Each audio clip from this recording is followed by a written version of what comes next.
Yeah, welcome to this new series, which we're probably gonna call like Mechanics with Hulk or something. I don't really know what the name's gonna be yet. But the idea here is we're gonna look at things you can do to improve and be a better gamer in Eternal specifically, but also in card games in general. Like mid to high level concepts, I would say, are gonna be the big focus. Today, the episode is gonna be about mirrors, how to play them, what to think about, what to do, and stuff like that. But it's gonna vary episode to episode if this ends up being a series. And I have a treat for you today. We're gonna be looking at the finals from the ETS on February the 3rd. It's a pretty interesting removal pile. Pepsi Max, that's my lifeblood. It's a pretty interesting removal pile versus Fiery as the Shadow Icaria, or Icaria Black, as I know some people call it. Matchup. The casters make the joke all the time that there are different decks, but they're actually pretty much the same deck. The evolved version of Armory, playing less weapons, more stuff. So, for mirrors, the big idea with, let's see here, let's go into Eternal instead of my face. We can start talking about mirrors. The idea in a mirror is the most important thing is to know. For those of you who don't know, first of all, a mirror is when you're playing against the same deck as you, like the same actual game plan. You wouldn't really call an archetype, like if you run a say Felon Control into, I don't know, Horror Control, you can call that a control mirror if you want, like an archetype mirror, but it's not a true mirror in the sense that like the two decks might have similar game plans and be similar, but they're not the same deck. Whereas what we're gonna look at here, I can start with showing you the deck list of, this is with sideboard, but the deck list of Kamato, or actually, you know what we can do? We can go here, and you have the deck lists easy. So it's pretty much the same deck. We can see like a few small differences here and there in the main board. There's 4 annihilates instead of 3. And that's really the only difference. I was pretty confused when I looked at this list at first because the Star Steel Light shows down here.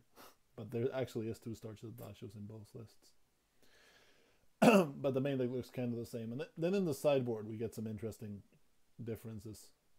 Mostly the fact that Kamato is playing all 4 Inquisitors in the sideboard. And a little bit more Grave Hate Maiden.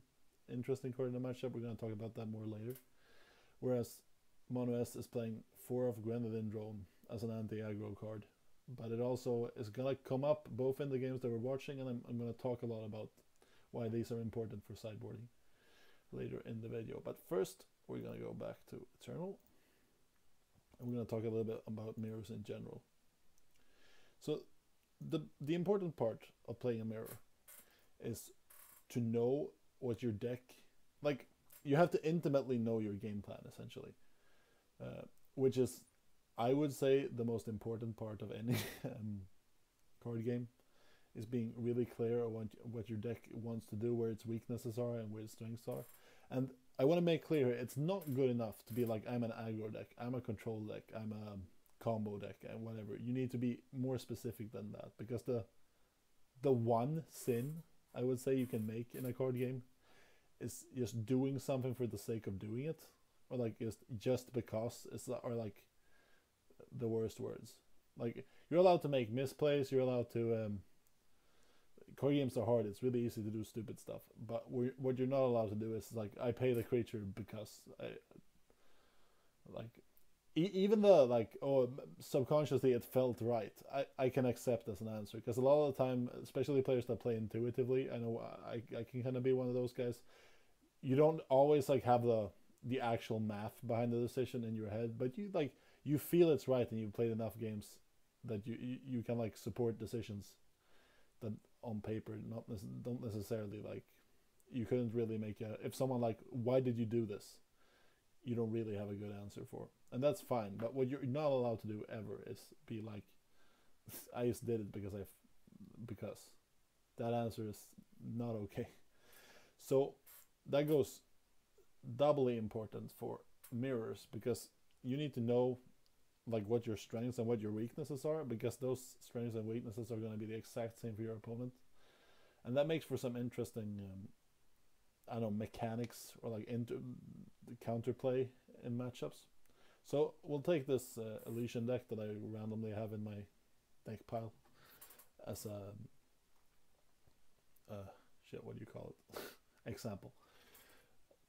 So I know that Elysian, the power of Elysian is that it has all of these big late game threats. It plays like one big late game threat a turn, but that number is important. The deck is really bad at playing two like actual threats in one turn because they're all very expensive and very big. You see, all these cards cost 5, so or 4.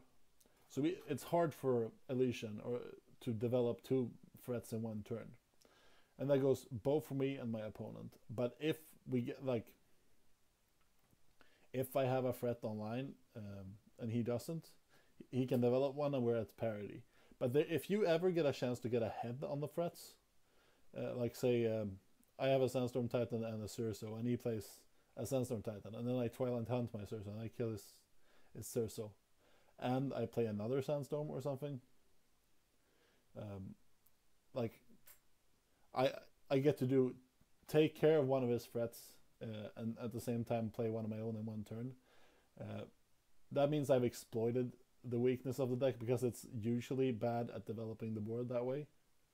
The same like Initiate of the Sands is really good in the mirror here, because if you have it and your opponent doesn't, and you get to play a 4 mana threat on free, like an Obelisk or a Sandstorm, but he has to wait until turn 4.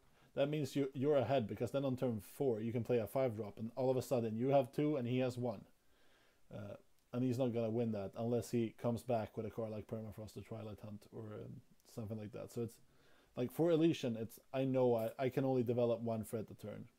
That's like the strength, but those threats are really big and powerful. That's like the strength of the deck. So knowing that, I can play accordingly. I can like, for example, I can kill Initiate of the Sands early if I can do that. It's can be good to like initiate his initiate on turn 2 or something like that. Initiate it goes to school twice or something. But like say you have an initiate and he does, it can be worth it to initiation his initiate, because I know if he gets to develop on turn 3 and I don't or whatever, that can be bad for me. And the same like Twilight Hunt turns out to be really important in the matchup because of that, because it's a 1 mana way to kill all of his threats. Same with Permafrost, they don't really have a way to I don't have a way to deal with Permafrost. There's no silence in this list. Nowhere. There's no like, I guess there's an endurance card in Titan, but there's not really like good. Once the card is Permafrosted, that card is pretty much out. And we both know this. So that means that if I have a Permafrost, it deals with his big threats. Like I don't waste it on a small threat. Instead, I try to set up a turn where I can Permafrost plus play a creature, get ahead on board. Also, we both know that someone has Scouting Party, which means that one of the ways you like get back from being behind is you can Scouting Party to like kind of deal with a Circe and get something ahead. So like this is just like a random, but you identify what your strengths are, what your weaknesses are, and then go from there. Oh, I'm not talking too fast. And then if we look at, I don't know, the deck I top 8'd with this past ETS, this is like a Rakano deck splashing Darkveil Agent and a bunch of other primal cards. Champion of Fury, Vadius, Sheltering Rider, the best card in the deck.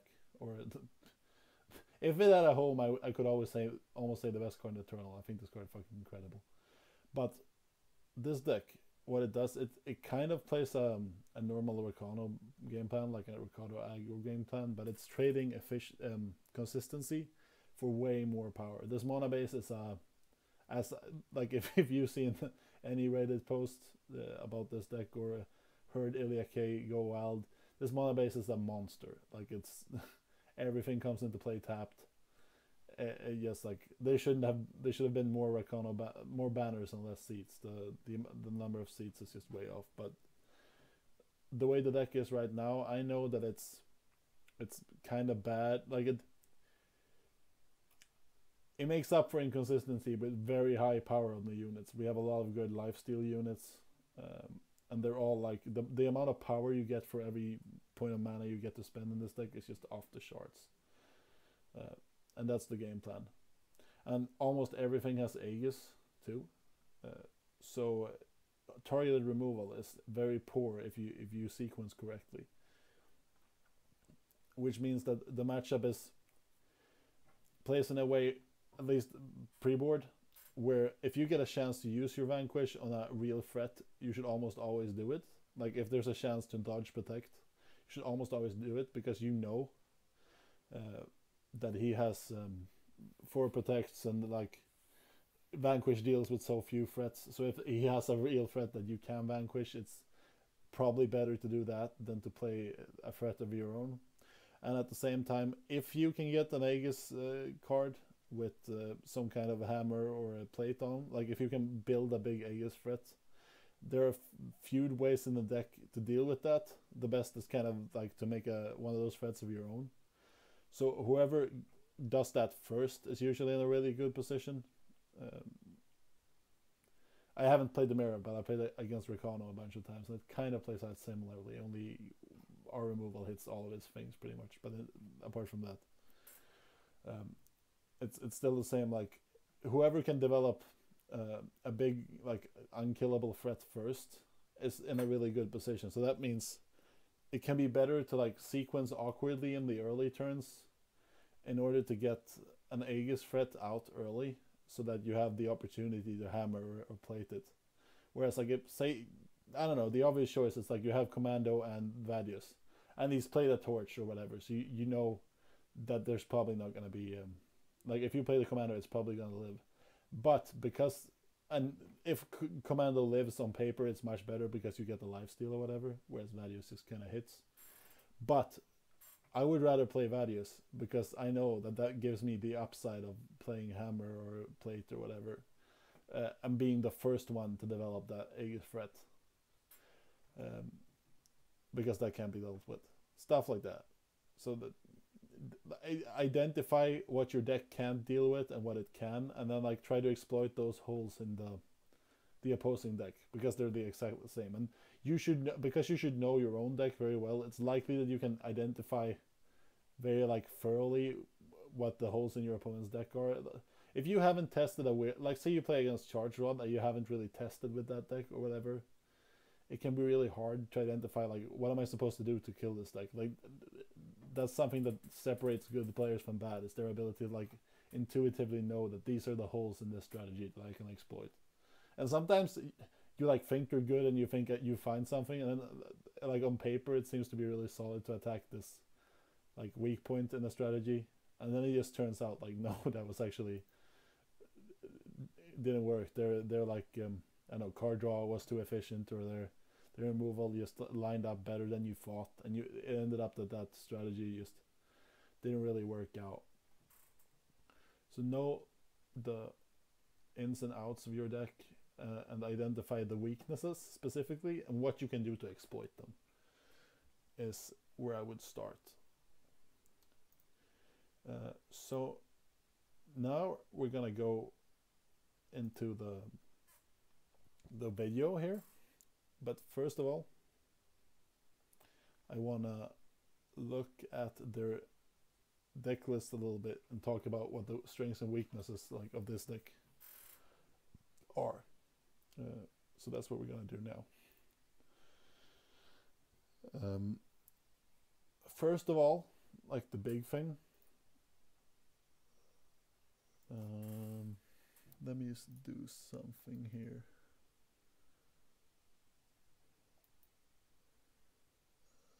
I need to find a way to show my mouse, I think. Yeah, it's supposed to capture my... God damn it. Now it just disappeared.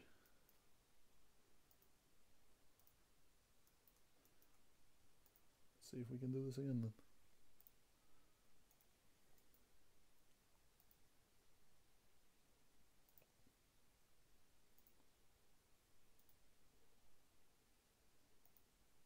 Yeah, there we go.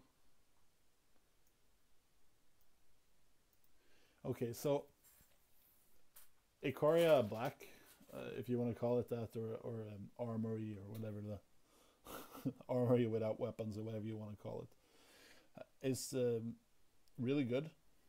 I think it's a great deck, especially when players are actually doing what they're supposed to do. I'm playing 4 Ikaria, 4 Rice. I love these two players for actually like playing the best cards in their deck.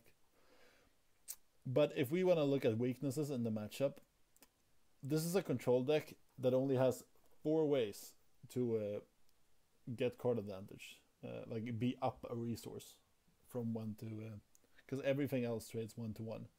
And in the old list, there wasn't even wanted posters. So the only card you had that would like put you ahead in cards, actually put you ahead in cards, was Privilege of Rank, which made that card kind of important. And if you were playing Vara's Favor, there were matchups where that like trigger could mean the card was worth 2 cards.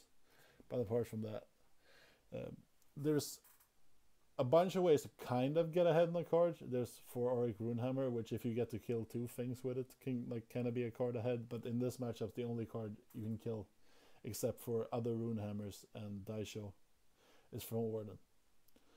So it's unlikely you're gonna get to kill 2 Throne Wardens with 1 hammer, and even then they got the armor triggers, which are worth some amount of a card here. Daisho, hard to, I don't know, it can do like damage worth more than a card, but in general doesn't really, like, it's an unbuffed Daisho is like not even rate in my opinion. I think that's one of the problems with Daisho in general, is like a 4/4 Daisho just isn't the card you can put in your deck, so it needs to be buffed in some way, and then it can be strong. Like rising for it to do 12 is obviously powerful, everyone knows that. And then of course there's Ikaria, where it's like by herself the Aegis means that you can like it can be a 2-for-1 just in itself, even a 3-for-1 if you count the charge attack as kind of a card, which it can be in certain matchups, especially if it deals with a weapon. But the Aegis also means that she usually takes like 2 resources from the opponent to kill.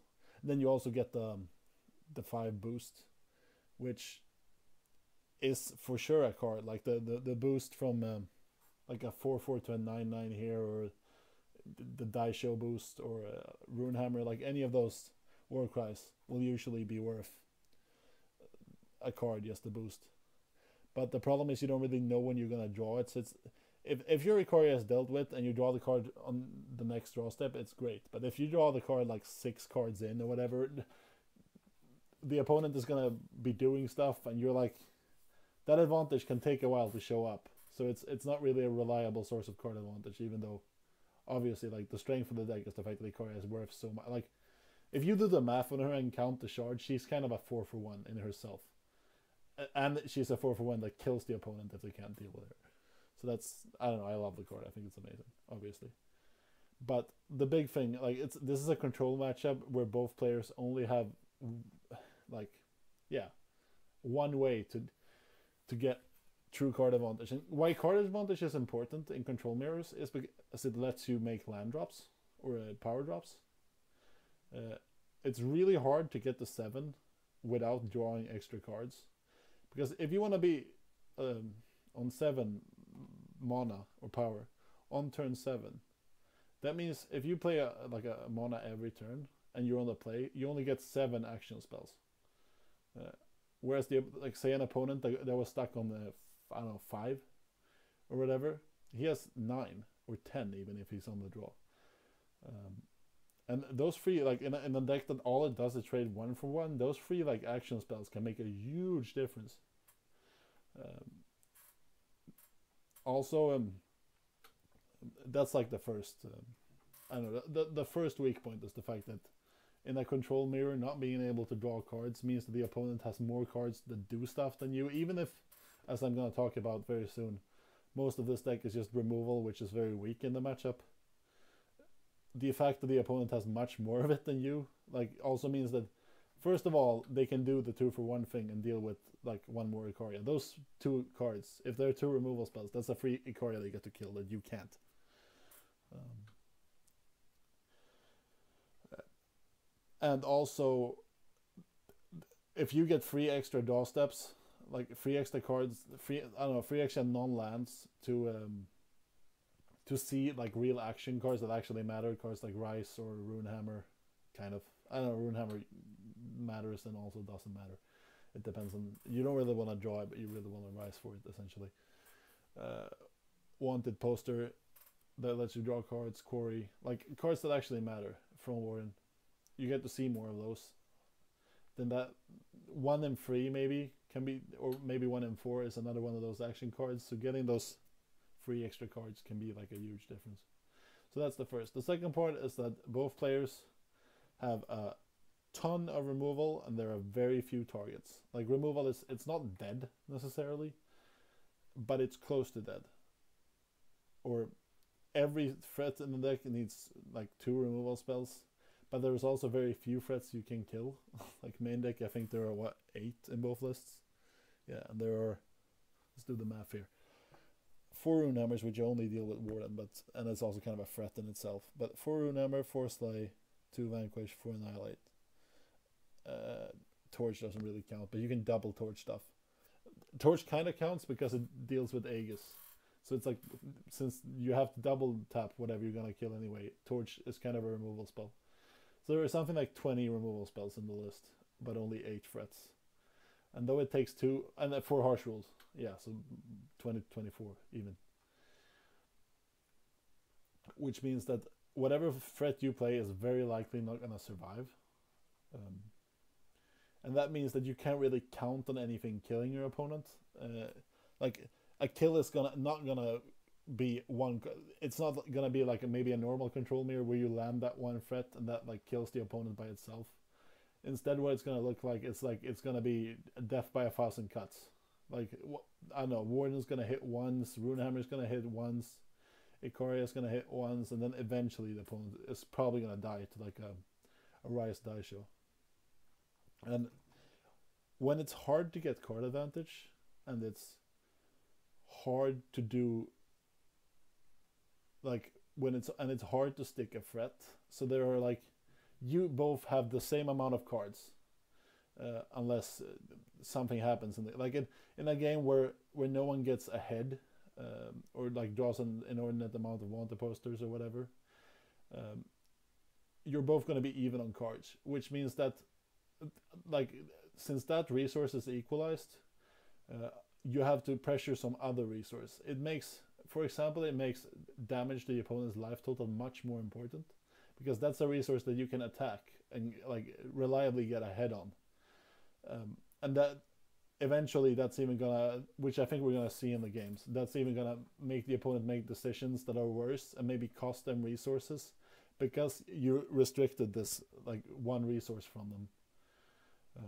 Another resource that you can restrict to the opponent is mana. Like if you can if there are even cards in a matchup, but you can get ahead on mana, kind of like we saw in the Elysian matchup, with like efficient removal spells or some kind of like mana efficient trade or something.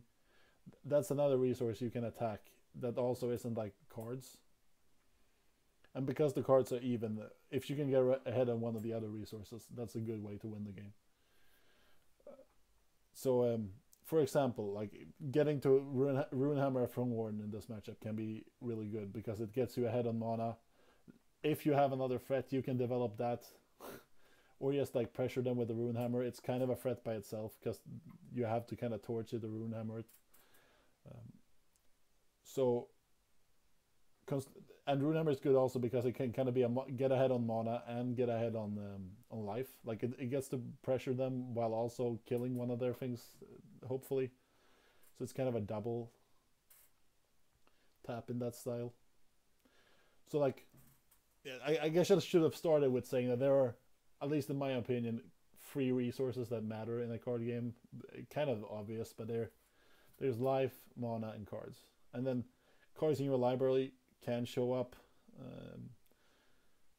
cards in your graveyard can become kind of like cards. But I think those three are most important. And in this matchup, there are no ways to interact with the graveyard, and milling is going to be unlikely because of the amount of like charge threats. There's 11 cards that have charge, um, if you count the weapons, and there's a lot of ways to do like incidental damage. So whereas like another control mirror that has this very 1-for-1 trade heavy style could like, it could easily turn out that having more cards in your library is very important.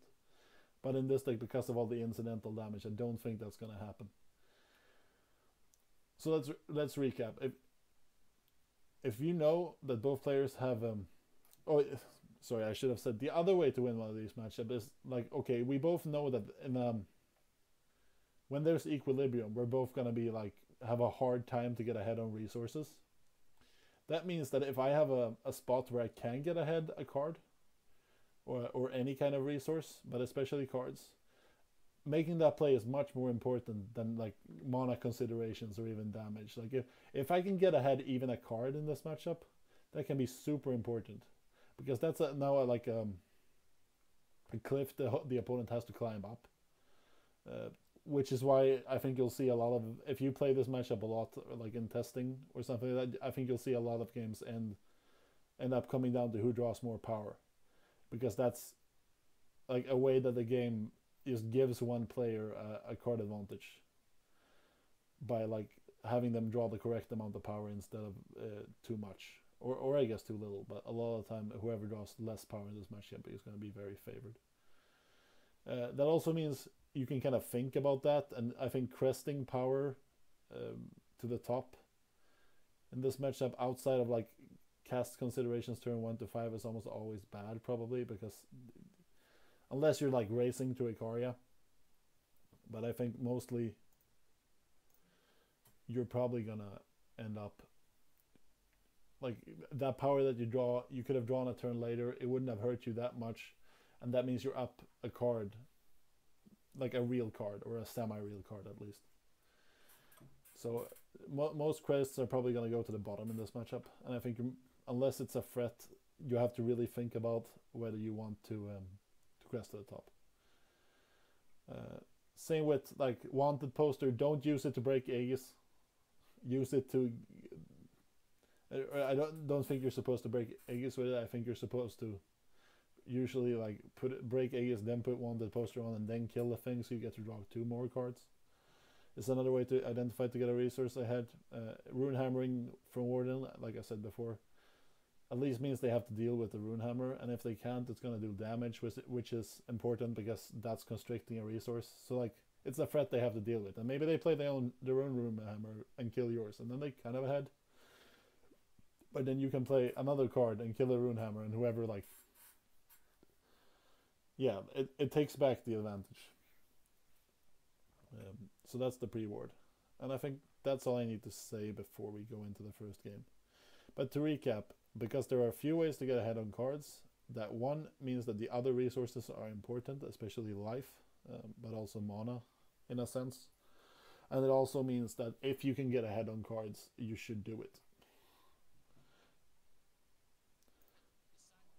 Oh, I have the sound on.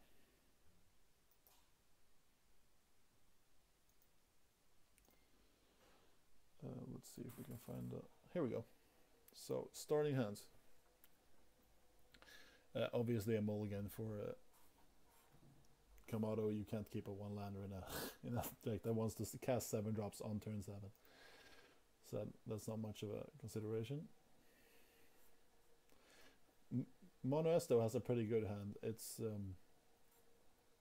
missing double justice, which is bad. Can be bad in this matchup. Missing to hit double justice because all of your threats are double justice pre-board. But and they lose a lot of their advantage if you play them off curve, because then you're not constricting the opponent's mana as much. And all these threats except for Ikaria and kind of Daisho what they want to do is they want to hit the opponent as much as possible before they get outclassed by Ikaria or Daisho, so that they constrict their life total, and by that coin also constrict their like options.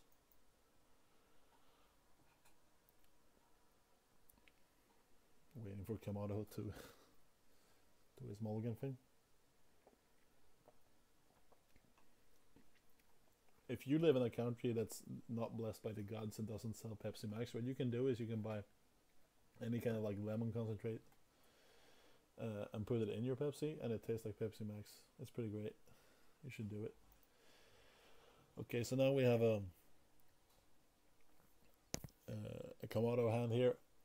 It's almost about the same hand as Mono S. I'd say it's probably a little bit worse in the sense that Corey is usually better than another power. But at the same time, you want to get to 7, and they both have crests, and this has double justice.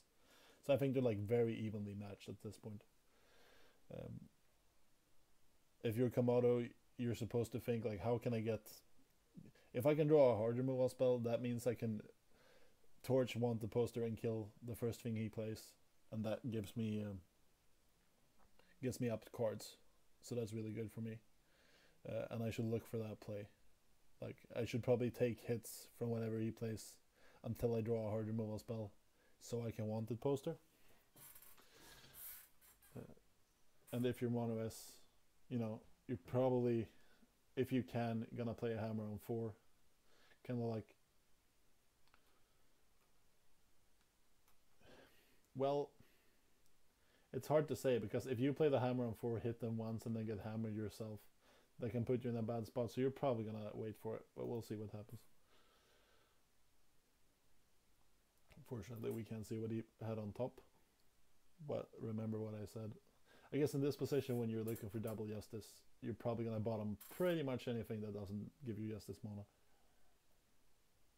And that's why this is a bad position to be in. It's not only because it'll put you behind on turns for these cards, but it also means that you have to make kind of like poor crest decisions and poor Corey decisions. Where, say you hit like a Corey with an Ikaria and a Justice Sigil, Mono S has to take it. Whereas like if Kamado drew a Corey, and like I say like so much, if he could draw a Corey and saw Ikaria X, like Ikaria Power or something like that, he could take the Ikaria and be like reasonably certain he would get to play it eventually, especially on 6. So it's not only that you're getting behind on casting your cards the turn they're supposed to be cast, it's also the fact that it's restricting your card choosing resources.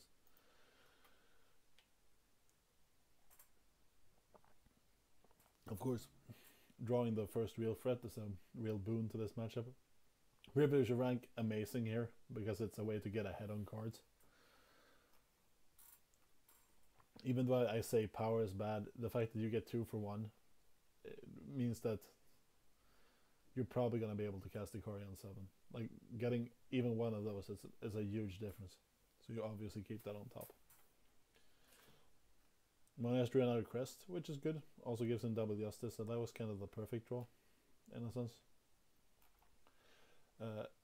And now in a position where he probably bottoms power, I would say. I think we can make an argument for both if there's, like, especially if it's a crest, I think it would top it. But anything else.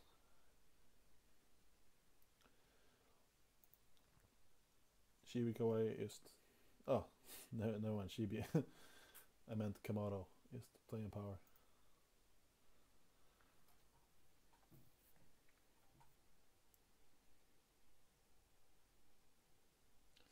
Too bad we still can't see the Corey. Actually, I don't think you can do it even if you... Well, here we can see Mono S, in my opinion, making definitely the correct decision, choosing a Throne Warden instead of a crest.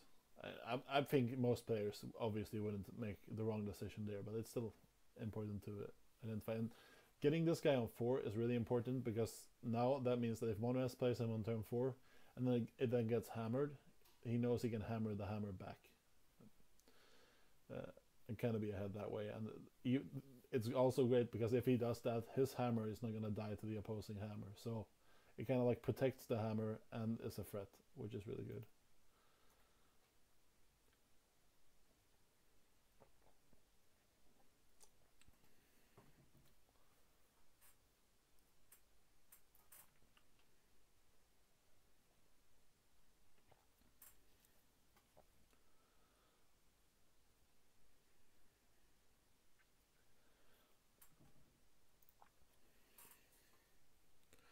Both players now have an Ikoria, making for interesting considerations. But Kamado probably ahead, but just because of the privilege rank. You see, like, yeah, I'll talk about it later. Actually, Corey's here. I don't think we're gonna get to see it. Nope. But we can tell what he gets put on bottom. I think. Seek Power versus Harsh Rule. A decision I don't know if I agree with. Because you have, even though I've been talking a lot about the fact that you don't want to draw extra power, in a sense, this means that, like, what I'm actually talking about is the fact that he doesn't have free fire. So that Seek Power would have allowed him a true turn 7 Ikoria. Now he's kind of banking on drawing that third fire before turn 7 naturally.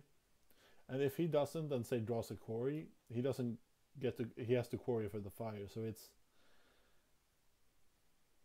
not getting that power now can cost him a card later, and take away the absurd advantage that casting a Ikoria on 7 is in this matchup. Because every turn, the sooner you cast it, the sooner you're gonna get the boosted card. And also, like, if Mono-S has a freak hand that can't deal with an Ikoria, like he actually has right now, then he just wins the game for you.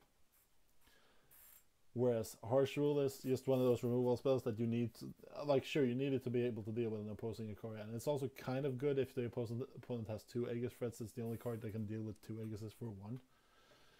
So it's not useless necessarily. But I think he kind of played that wrong with the available information. But, like, that's the thing you have to be careful for. You know, you don't want too much power in this matchup, and that's, I think Kamado has that in his brain, but he's not identifying that maybe this could end up costing me just as much power, like, and that would me flooding just as much. Only I don't get to do the most powerful thing in the matchup.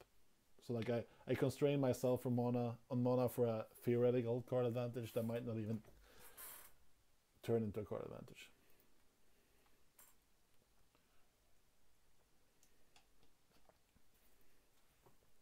There we see the hammer.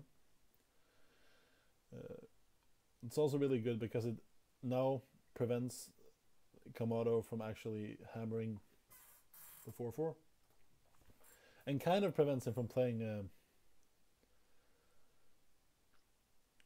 Of course, he draws really great here. Draws a Slay, which is, or never mind. He already had the Harsh Rule. That's actually something I forgot about during that spiel, is the fact that he had Wanted poster, which meant that, and no other hard removal. So getting that Harsh Rule meant that he could kind of actually guarantee drawing cards with the Wanted poster, which you could argue flips it in the other direction. But at the same time, if he draws another removal spell, it's kind of dead because it'll guaranteed need one more to actually be a card. Like, you need him in pairs, so the third one is the worst one. But since he only had one, I think that maybe even sways me over. Though, honestly, with double from Warden, I think you're, like, probably good to go on. I don't know, it's hard to say. Because, like, if he ends up in a position where his opponent doesn't play a From Warden here and the Wanted poster doesn't do anything, he could still lose, like, not hit Ikoria on 7. So it's a consideration. I'm actually not 100% sure what I think is the best, but I think I would still take the Seek Power, to be honest. And now he actually has the double removal, so now they matter. But at the same time, this is an 8 mana combo, and that's but see, now the Harsh Rule is dead. So, like, until he draws another power. But now at least he has triple fire. So he got lucky, kind of. Not lucky in the sense that he drew fire, but lucky in the sense that he got to use his Wanted poster.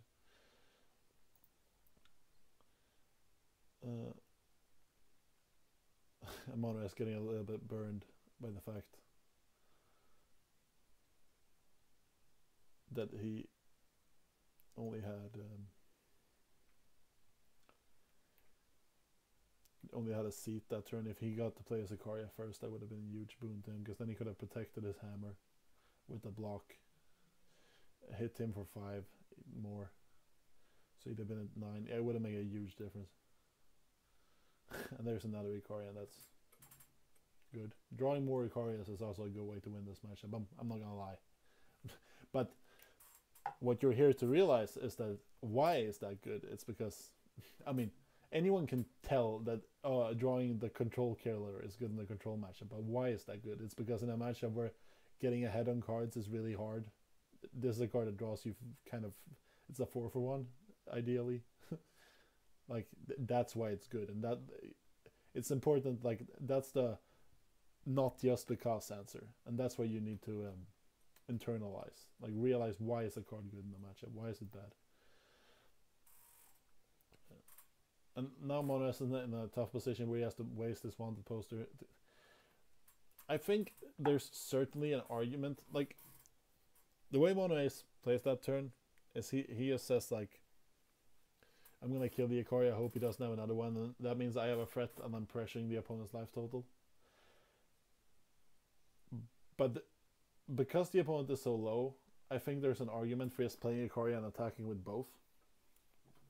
Because if he blocks your 4-4, he takes 5, goes to 8, and now you both have an Ikaria, so now he's still gonna have to make the trade next turn. And he's up on resources, so he can probably kill an Ikaria.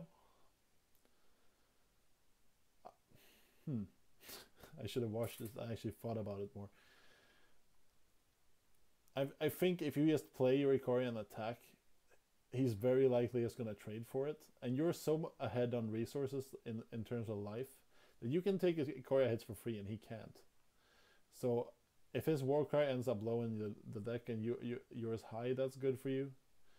And if he doesn't block, you can probably spin that into a win. So he has to block, meaning that you just traded your Ikaria for his. And that, first of all, means that you can deal with another Ikaria more easily if he has one. And secondly, also means that you have wanted poster slay. If you draw a third removal spell, you get the double draw. I don't know. It seems to me like it would be easier to win that way, because of the fact that you actually got to use your wanted posters to get like catch up a little bit on cards. Because now that he's so low, any card that does damage to him is worth a ton, like more than one card even. So drawing those two. There's also like, I think in general an argument for restricting your opponent's options. Like if you attack with Ikaria, he has to make a decision, and the best one he can make is the same outcome as the turn you just had. But I guess Mono S is thinking that if there's no way to kill the Ikaria on the opposing side, that's enough for a win. Like if he plays this next turn and there's not double removal or another Ikaria here, he's going to be the last one with an Ikaria on the board, and that's probably going to win it for him. And maybe that's... I think you're far enough behind in terms of cards that maybe that's a reasonable... Like if you feel like that's the only way you win, I can see why you... Because bear in mind, both of these players obviously don't know what's in their opponent's hand. So if he feels like that's the only way he can win, I think this play makes more sense.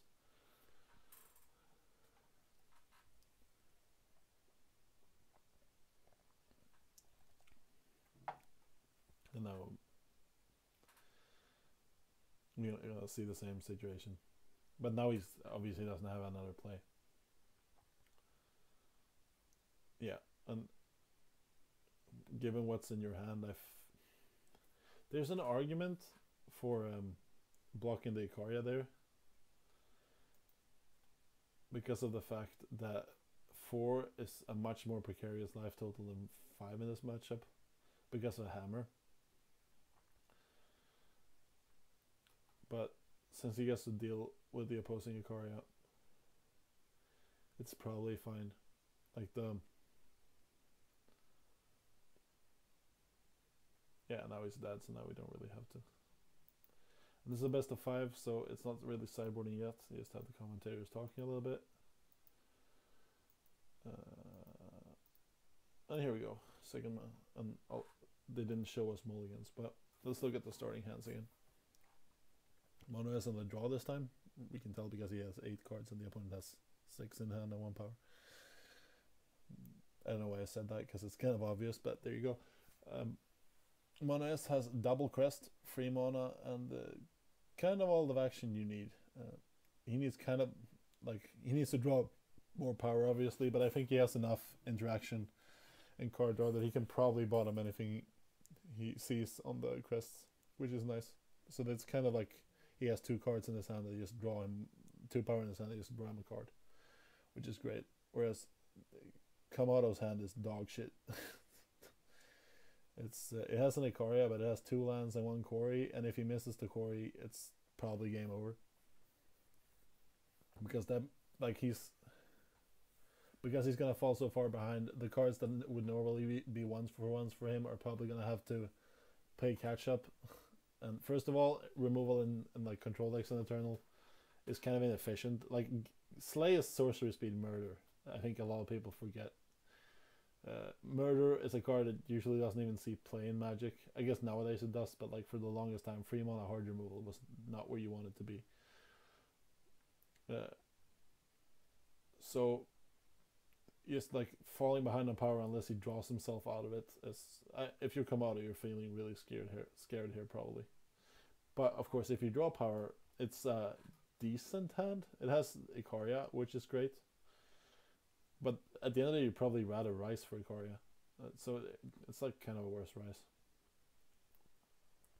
He has another threat, and then there's just 2 removal spells, but he has the most inefficient of them in Harsh Rules. It's if he wants to deal with anything, that'll cost him 7 mana over 2 turns. But at the same time, since he has Hammer, he can deal with the 4/4 with just Hammer. So it's only the second 4/4 or Ikaria that he needs to actually deal with.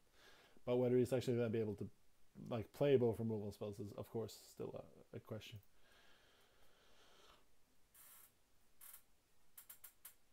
Torch is decent because it now means he has a 3 mana way to deal with a threat instead of an 8 mana way, which is, a big difference.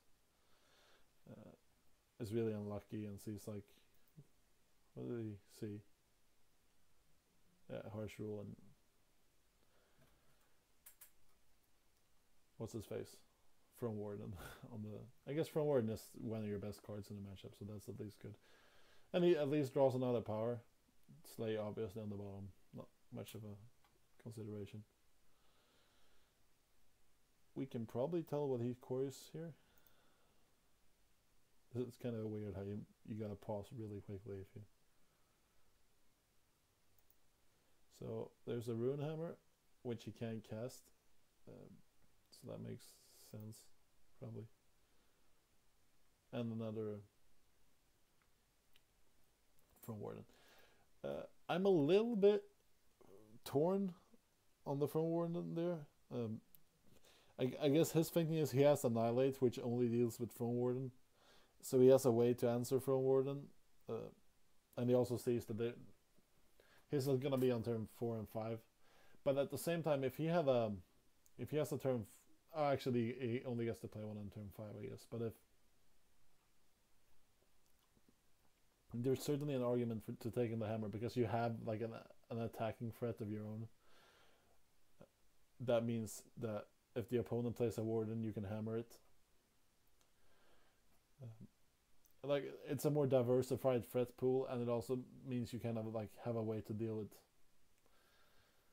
It's also a way to like capitalize on the armor you get from Warden, which can be pretty nice. Like Hammer with From Warden armor is very good because it's hard to deal with outside of Ikaria. In this matchup, it's like a threat that's really hard to deal with, except for with the best card in the matchup.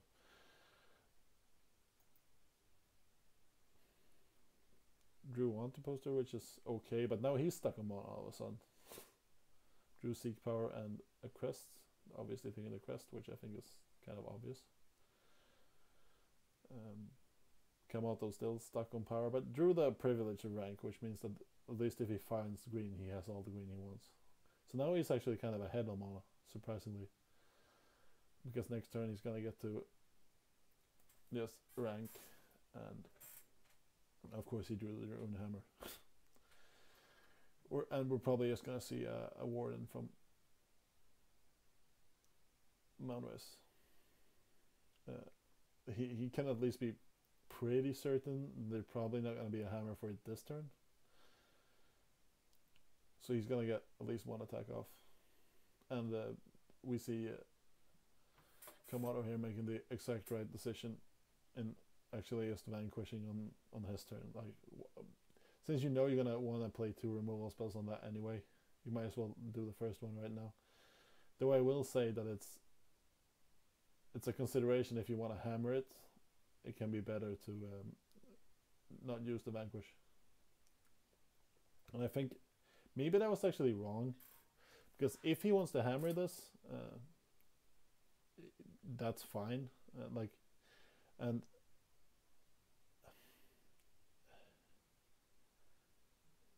no, actually no, never mind, because he probably wants to harsh rule it if he's gonna kill it with removal. So he'd rather do that with vanquish, which means that it's gonna take 2 turns. So yeah, it was better to vanquish on that turn.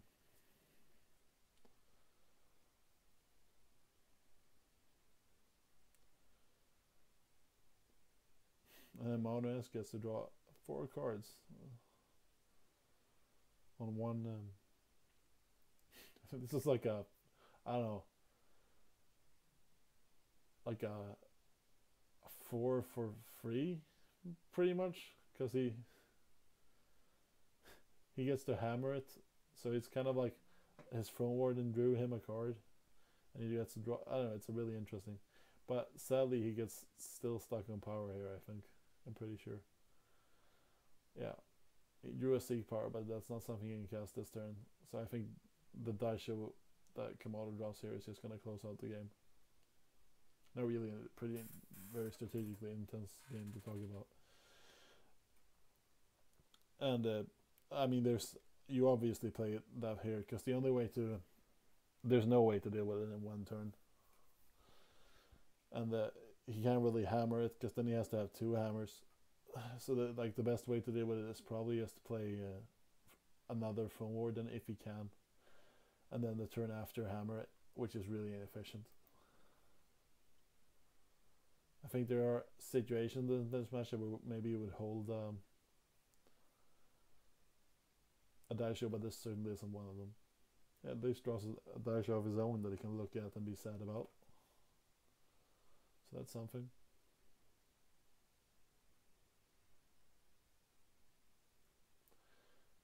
And yeah, I think that's all we need to look at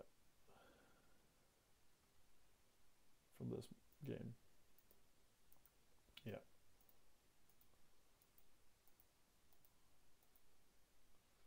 So now we're at sideboarding. Kamado just won game 2. And they have a little bit of a different sideboard plan. Kamado is, I think, who you would say is ahead, like, on face value, because he has 4 Enforcer, 1 Statuary Maiden, 1 Story of the Past, 4 Makto. That's 10. Shit, I need to look up what he. 4 Makto, that's 10. There's 90 cards in it, then there's 4 Sabotage and 1 Protect. And these are all good in the matchup, especially if you're bringing in, like, you want to cut a certain amount of removal, because it's kind of your worst card. I think Annihilate is your absolute worst card, so that goes out immediately. And then Valkyrie Enforcer is equivalent to removal in the sense that it deals with Aegis, so it can go out instead of, like, you can sub Torch for it. Harsh Rule is your most inefficient removal spell, so you probably want to cut that. You'd rather, because you need a certain amount of removal to deal with his threats, and you'd like for that removal to be as efficient as possible. So it's probably going to be Vanquish and Slay. Runehammer is, even though I've praised it a bunch, it's actually not like great in the matchup because it's very easy to deal with. But it gets better post board because Torch disappears, probably. At least maybe. Like, It might not get better post board because there are more creatures, but that also means it kills more creatures. And if they sub out Torch, it's really hard to deal with, especially like with Warden. Daisho is really poor to draw in this matchup, so that's probably something you want to go down to 1 on. It's really good to search for still, but drawing a Daisho is, I guess it's a threat, so you can think about it. You can have like 1 or 2. I think you never want to go down to 0. And Harshul, like I said, is the most inefficient way to deal with their cards. And now you kind of come down to the hard cuts. From Warden is good because they still have a bunch removal. They're probably gonna have less post board, which means that from Warden gets better. Maiden you want because it deals with the Macto on the opposing side very well. It's like a way to actually deal with Macto. Whereas Steward is kind of just a bad creature, which can be fine if we had more things to cut. But post board, since you have more threats, it's not as important to break Aegis, or like to draw more cards, which means that we can wanted poster to break Aegis a lot more, so we still have ways to remove whatever we want. But I think Runehammer gets worse enough post board where you don't really want to draw too many naturally, so I could see maybe like shaving a Runehammer or 2. Or you can shave a wanted poster if you think that's... You have 4 sabotage to deal with. Pretty much opposing sabotage is going to be the most important thing. But also other stuff. And I think what I would do is this. This is how you're supposed to sideboard always, at least in my opinion. Is you take all 90 cards and then you go down to 75. Like I see a lot of people saying like, oh, you shouldn't over sideboard or whatever, but I think that's the wrong way to approach sideboarding. I think it should be a lot more like, I have these 90 cards, I want to play the best 75 I can against the opponent's best 75. And sometimes that'll lead to some mind games, which we'll actually talk about in this matchup when we go to the next deck. Because Mono S has Grenadine Drone on his sideboard. And that means that maybe Kamato will actually want to go back to Harsh Rule, which is kind of interesting. But like I was saying, you always want to play your best 75. Oh, I'm such an idiot. Yeah. Okay, so first of all, we're gonna have to... It's gonna feel pretty stupid.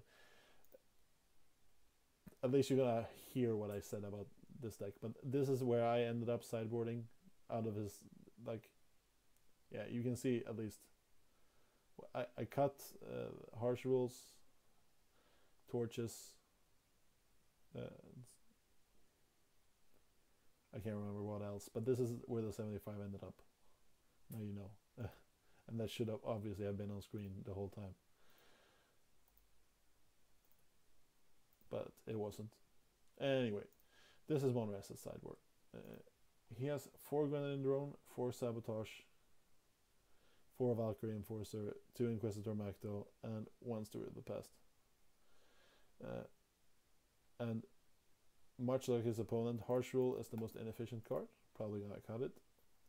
Annihilate is garbage in this matchup. Gets better post board, but it's still your worst removal spell. In a sense. See, because it doesn't deal with any important threats. It really only breaks Aegis or kills from Warden and deals with Enforcer, which is not good. Steward is kind of like a big, dirty, dumb guy, but easy to kill. And like, so I just think it goes out. And then Torch gets more interesting here because of the Grenadine Drones. It's gonna like, if you bring them in, which we're gonna end up seeing Mono S doing, and I think it's correct. Torch gets better because you can pressure their life total more efficiently, so it actually might be better than say something like Wanted Poster because they both break Aegis, but torches his face, and you have less hard removal than your opponent in this matchup. Uh, I don't know why I said less, but like it's harder to want to poster something and actually get to draw the cards. But at the same time, there are less or more non-Aegis units, which means you're probably gonna get to. Can you want to post your own unit? You probably can, right? So that's pretty good with Grenadier Drone, actually. I didn't even know that. That might be really important for this matchup, because that means you can want to post your own Aegis unit. You serious? I don't know, because you can permafrost your own units, I'm pretty sure. I might be wrong about this, but if it might be super important. Anyway, like I said before, you can go down to one die show. I think that's what I would do. And you have enforcers to break Aegis still, so you still have like 10 ways to remove stuff. And with Grenadier Drone, I think you have less of an incentive to keep more removal in your deck, because you're likely more going to be ahead of board because you have more threats, whereas they have more Mactos, so they have a better late game than you. And that means we probably... It's actually quite tough. I think I would end up cutting a few hammers, even though they're kind of reach. Maybe one hammer. And then like 2 hammers, 2 torches. And something else. Maybe I want the poster. I think if you want to bring in the drones, which I don't know, I think that's correct, because they also deal with weapon hits and kind of overwhelm the opponent. Especially another important part of mirroring is, or like of course any matchup, but if you identify your opponent has more Mactos than you, then if you try to win the long game versus them, you're fighting in an arena where they're better than you. And sure, there is merit to, like, if you think your other plans are worse enough, that's the only way to win is to do that and just be more lucky than them, then that can be fine. But if you have a way to not fight in the arena where you're losing, then that's probably what you should do. Because like I'm a football player. It's just, I always tell like people when I'm coaching line or whatever that like if your opponent is stronger than you, then there's no earthly reason to turn it into a strength contest, because he's gonna win. Instead, you need like leverage your speed or better technique or I don't know, anger, worst case, if you don't have anything else, into a position where you're not fighting on his terms anymore. And I think that gets lost a couple of times. So even though like you could cut the drones, try to do the same thing as him, just like go removal on late game, you're doing that against a deck that has more good threats than you and more like late game threats. Maybe not a lot more, but still more. So you're trying to like beat them in an arena where you're worse. And that's another reason I feel to bring in the drones.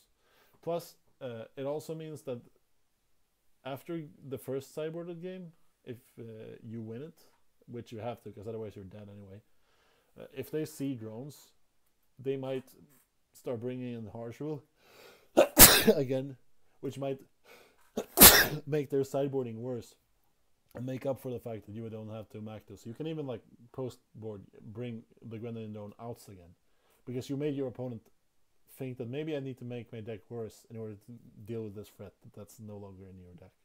Or like you can do maybe game 3 and 4 with the drones, and then he's like, oh shit, I have to bring in rule, and then you take them out. So there's a lot of stuff like that goes into sideboarding as well.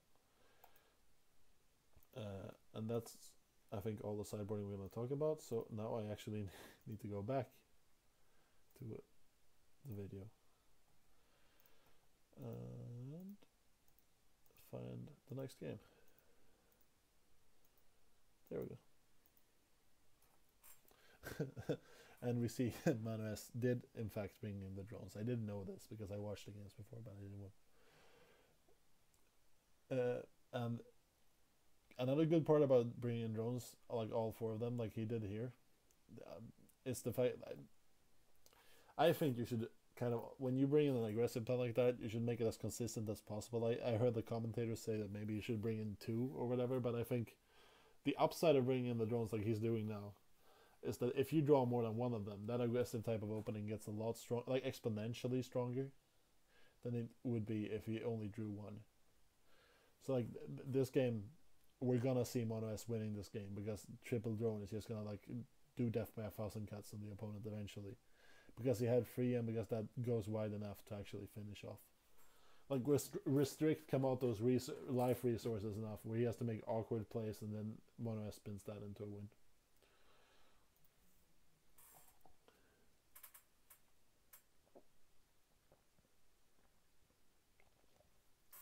You know that this is 6 power on turn 3. That's powerful for real. Whereas Kamato is sitting here with a hand that's, you know, kind of solid. The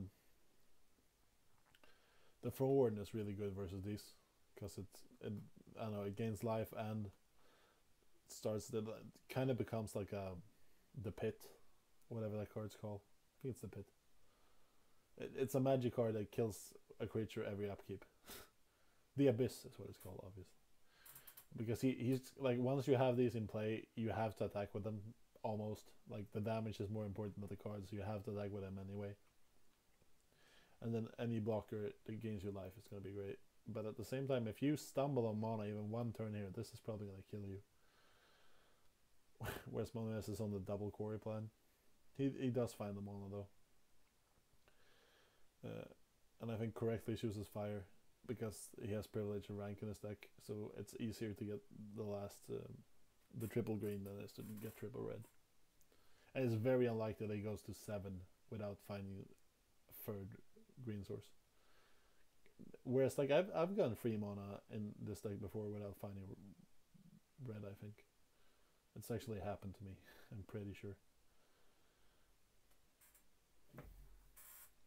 Mono is quarrying, desperately looking for power. I'm assuming found some, yeah. And he this is a very small thing, but he chooses not to take the stake power and instead take the sigil because he doesn't want to thin his deck and have a higher chance of drawing power in the future, which is a tight play. Enforcer here, pretty strong. Probably just gonna see him silence one of the Grenadine drones. Oh. Oh yeah, this is Grenadine drone and this is Grenadine. I don't know, it's really stupid. It's like, isn't the thing Grenadine drone, doesn't that like create Grenadine drones? I don't know, I thought that was the flavor anyway. Another quarry. Can at least sabotage this turn. Whatever. And draws a Throne Warden instead of a sabotage. I'm a little bit unsure about that, to be honest. Because the Throne Warden is pressure, but he already has a turn 4 play. And if the opponent plays a blocker that's like a Macto or anything that isn't another Throne Warden, this Throne Warden is going to be just as blank as it's effectively going to be another drone. Because you don't have removal to deal with a Macto or something similar. So it's only the only card that actually like this is better than a drone if he plays specifically Throne Warden. But the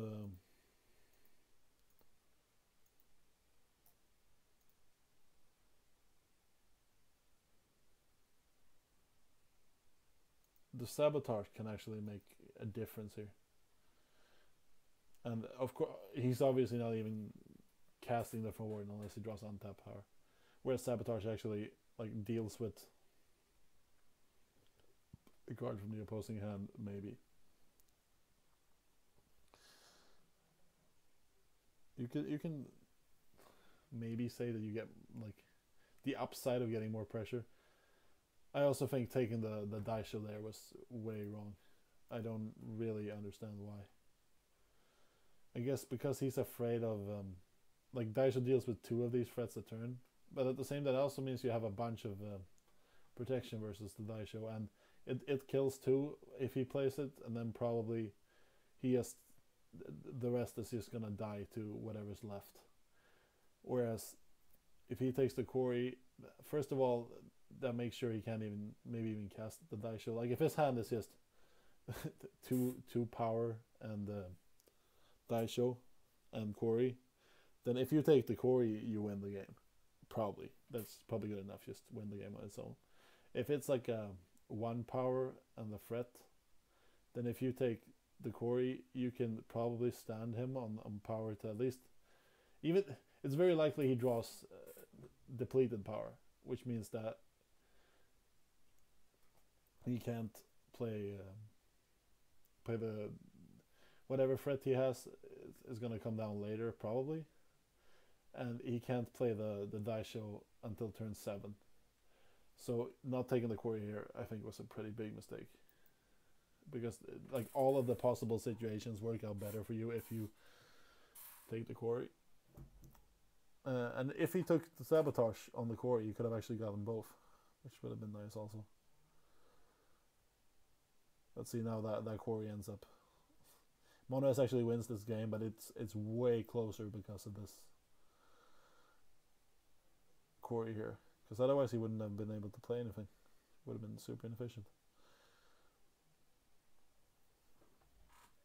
Like, especially when you're down on power and trying to temper your opponent out, taking the most mana effective card, and especially the card that lets them cast their other cards, is almost always correct.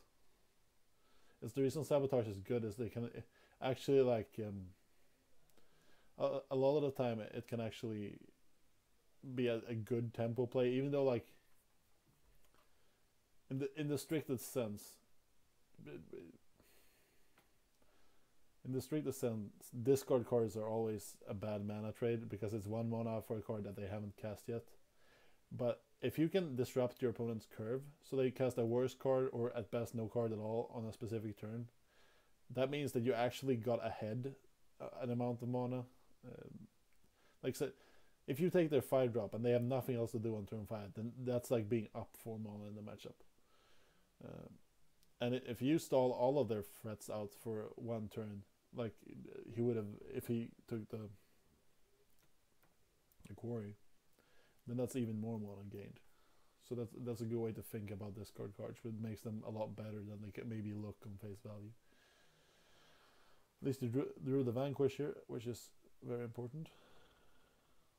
For some reason there's a Gremlin drone randomly on the screen the whole time here. I don't really know why, it's really annoying.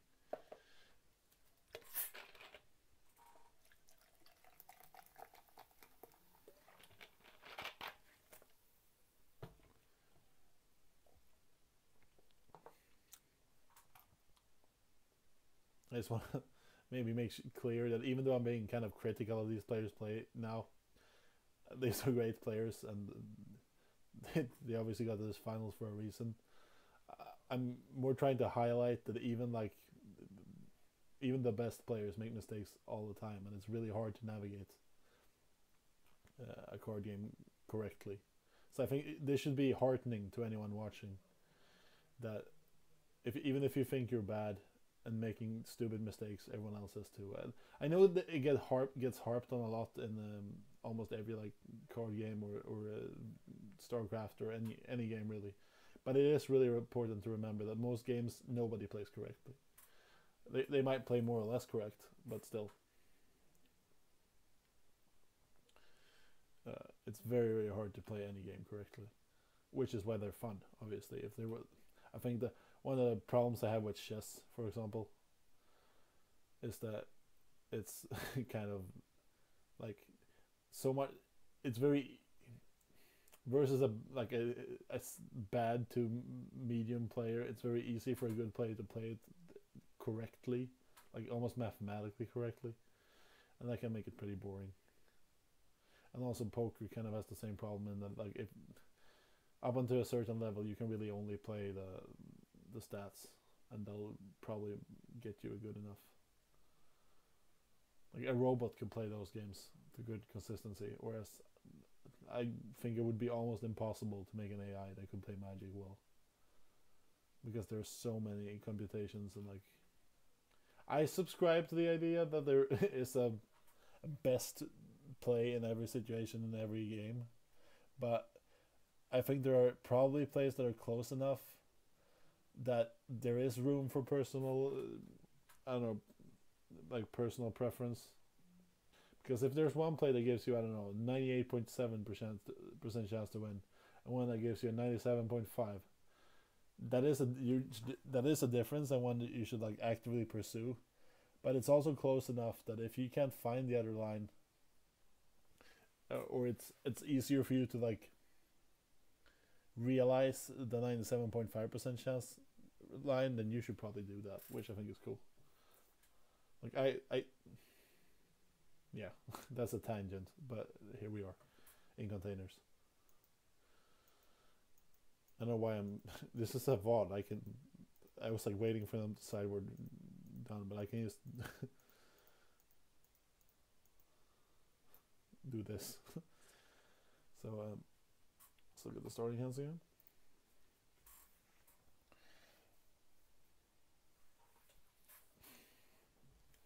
Here we have Mono S with a decent hand, double crest, but these crests are going to be much worse because he has to crest power to the top, so it's not so much drawing a card, and From Warden really does get a lot worse post board. I don't think you can cut it, though there might even be considerations to do that, but it's not at all the type of threat it was pre-word, because there are better cards, and like yes, the way the matchup works out, where your opponent has more ways to kill you, From Warning gets exponentially less important. So having two, it's a lot worse top end than you could have on other hands. And you can't really crest for top end here because of the fact that you don't have enough fire. But I do think it's a creep, because the random upside of getting like free drone hits is probably good enough. And on the other side we have a pretty good hand. Maybe a little bit on the slow side. Doesn't really have early game interaction for like a Valkyrie or drones. Since you saw drone last game, that's certainly a consideration. That's another good reason to bring in drones and to make your opponent see drones, is that if there were no drones in Mono S's sideboard, I think this would be a snap keep. Because aside from Enforcer, there's really not a way to get on board early. So you're fine keeping a hand like this, especially with two crests. But if there are drones, and if you know there are drones, or you're afraid of them, if there's an early drone here, you can end up taking 8 or something like that, maybe even more. And then being that far behind on the life can certainly end up like putting you in a position where you lose the game. So you can make your opponent mulligan hands that they would have otherwise kept by doing unconventional sideboarding strategies and kind of getting an advantage that way. Even if their sideboards were the exact same, maybe not in this matchup, but if you do something that's not the conventional best way to do it, that can force your opponent to take lines that they don't really want to take. So there are, like here for example, if you kept in Harsh Rule, that could first of all, it could get you free wins where your opponent like kind of like, even with a bunch of Aegis units, there are ways to put yourself in that position where Harsh Rule is really bad for you, especially if you're not playing around it, and that can get you free wins. But it also means that your opponent has to, once they see it, has to play around Harsh Rule. So a bunch of stuff like that. It's gonna be a long ass video, but we're almost through. Mono S finds power, nice for him, but he had to quest for it probably. Or at least he has to, unless he drew. Yeah, you see both of his quests are gone, and he ended up playing Seeds now. So he crested before he knew he was drawing power, which means that the hand kind of lost him. But he's getting the pressure on a little bit. Double Macto is great. Turn 5, turn 6 Macto is really good for you. And 1 to post is pretty good here, because whatever the opponent plays to block, it's gonna die. Worst case, it's gonna be a ward, and you're gonna 2 for 1 like yourself to do it. But it's probably gonna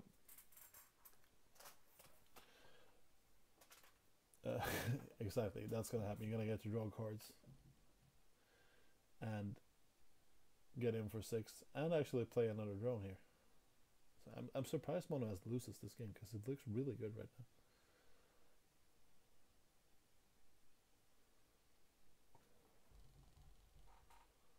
now. I guess I spoiled you, but he loses.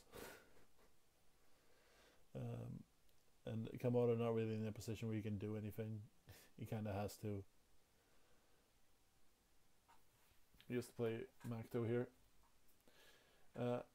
And this is kind of an interesting turn for Monoes because he has a bunch of options.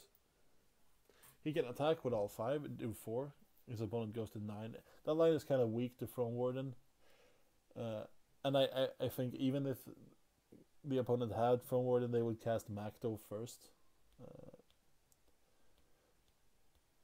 Because there was already a Throne Warden on the board, and your opponent would rather block with the Macto and kill the Throne Warden. So there might still be there are hands where you can know your opponent doesn't have a card because they would have played it if they did.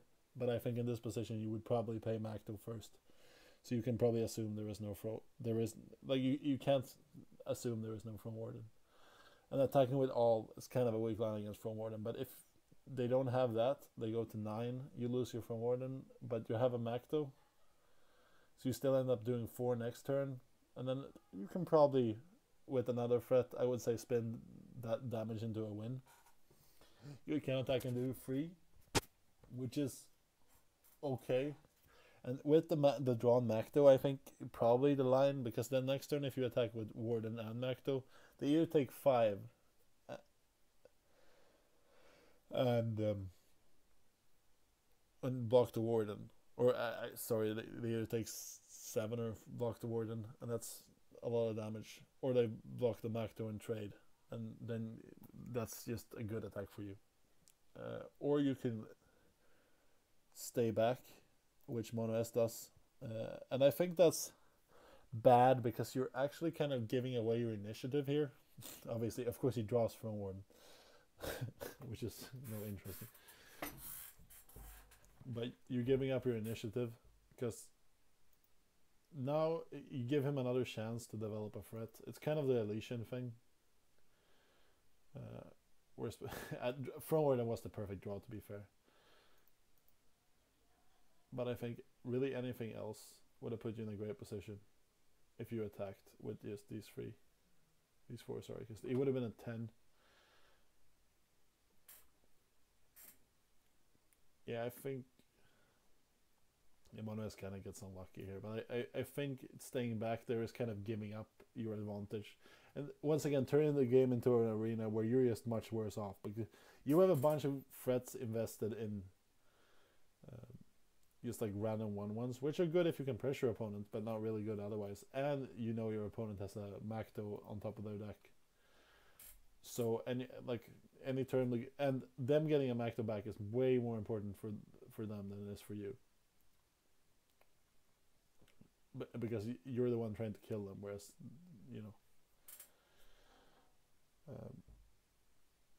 so it didn't end up mattering because he didn't have the opponent drew pretty much perfectly. But I think turning the game into the arena where your opponent is favored is once again not something you want to do. And that's pretty much all she wrote.